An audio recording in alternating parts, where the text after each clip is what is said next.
Perkenalkan, saya Winda Soladari Bago. Saya mahasiswa semester 4 di Sekolah Tinggi Pastoral Kata-Ketik Santo Fransiskus Assisi Semarang. Baiklah, saya akan menjawab soal ujian akhir semester Sejarah Gereja Indonesia di dalam video ini. Keutamaan merupakan sikap dan kecenderungan hati atau habitus, yang berarti bahwa keutamaan adalah sifat-sifat watak yang diperoleh melalui pengulangan tindakan yang berhubungan dengan keutamaan. Salah satu keutamaan yang saya miliki adalah sikap atau kebiasaan dalam mengendalikan diri. Martabat yang saya miliki ada 3. Yang pertama, punya martabat yang luhur karena saya secitra dengan Allah. Kedua, mempunyai akal budi. Dan yang ketiga, dapat menerima pendidikan. Martabatlah yang membedakan kita dengan ciptaan lainnya. Karena manusia memiliki kedudukan yang lebih tinggi dibandingkan dengan makhluk hidup lainnya, dengan memiliki akal budi. Saya memiliki beberapa teman dekat. Beberapa dari teman dekat saya tidak memiliki orang tua lengkap. Mereka sangat berjuang dalam hidup. Di antaranya, kerja untuk membiayai adik-adiknya sekolah. Pada saat saya berjumpa atau bertemu mereka selalu saja memberikan senyum dan tawa untuk saya dan orang-orang di sekitar mereka. Suatu ketika, salah satu di antara mereka bercerita.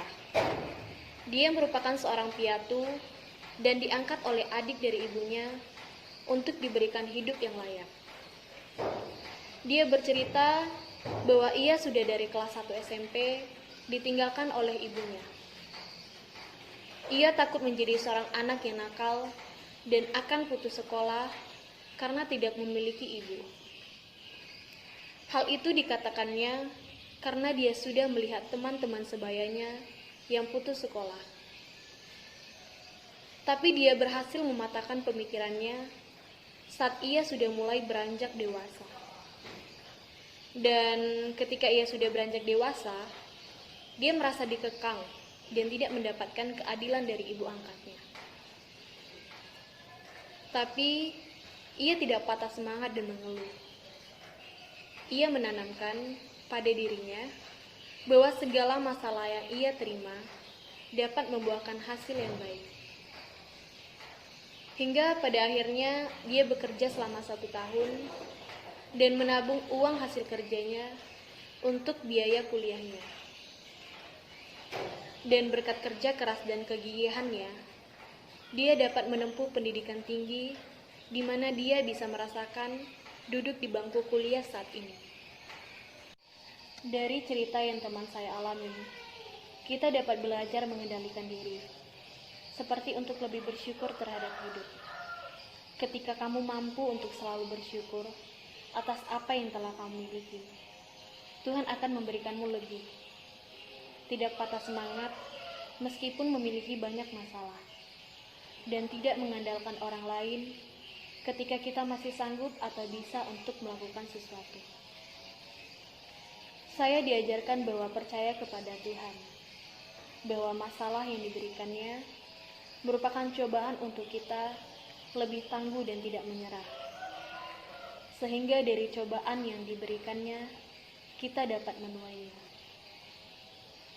Kristus sendiri memiliki tempat dalam kisah hidup saya, di mana Kristus mengirimkan teman-teman yang sangat luar biasa dan menginspirasi.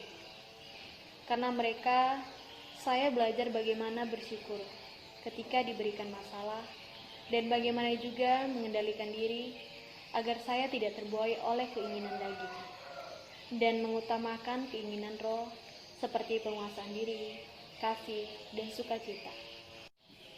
Sesulit apapun masalahmu, jangan berpikir untuk menyerah, karena kamu tidak akan tahu apa yang menanti di ujung perjalananmu nanti.